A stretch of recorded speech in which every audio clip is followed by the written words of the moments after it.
It's definitely a lot of hard work, and it's perhaps more difficult than a traditional university route. It's definitely more rewarding when you get to the end of it. So my name's Dan Robbins. I'm a mechanical and public health apprentice at AECOM. I've been here for 3 years, in the 4th year of my studies at London South Bank. I'm really enjoying it.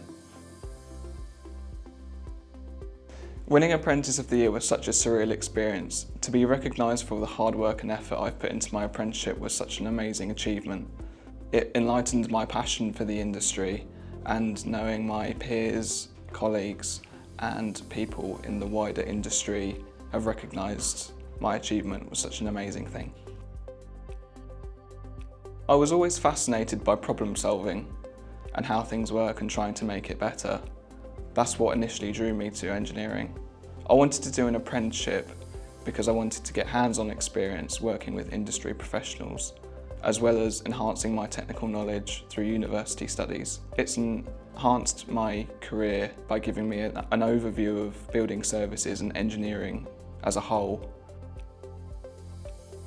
Yes, I've faced many challenges throughout my apprenticeship, namely communication, time management and organisation. There's been times when I've had university assignments and work deadlines on the same day, and juggling both of those has been really difficult at times, but through communication, which I've had to learn to become better at, talking to my line manager and the people I'm working with, I've managed to become a lot better at managing time, creating to-do lists with an order of importance, what is more important to do first.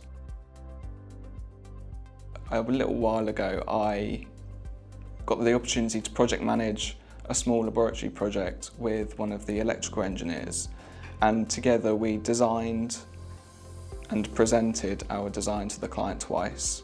It then got sent to a contractor. We then got to see it installed on site. We then signed it all off.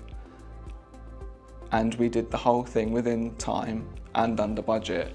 And that was a really proud moment for me. And being able to see a project from start to end and seeing how I've managed to contribute to a change in the industry was amazing. The events that CIBSE organises are a great way to network with other industry professionals at different levels of their career, which is great for sharing knowledge, ideas, thoughts, feedback and changes to the industry. I found it particularly useful. CIBSE's commitment to constantly improving their standards has meant that I also improve my standards in the quality of work that I do. I'd like to say a little thank you to the team at AECOM, my director Colin, my line manager Lara and everyone else that helped me prepare for the Young Engineer Awards. They were amazing help and I couldn't have done it without them.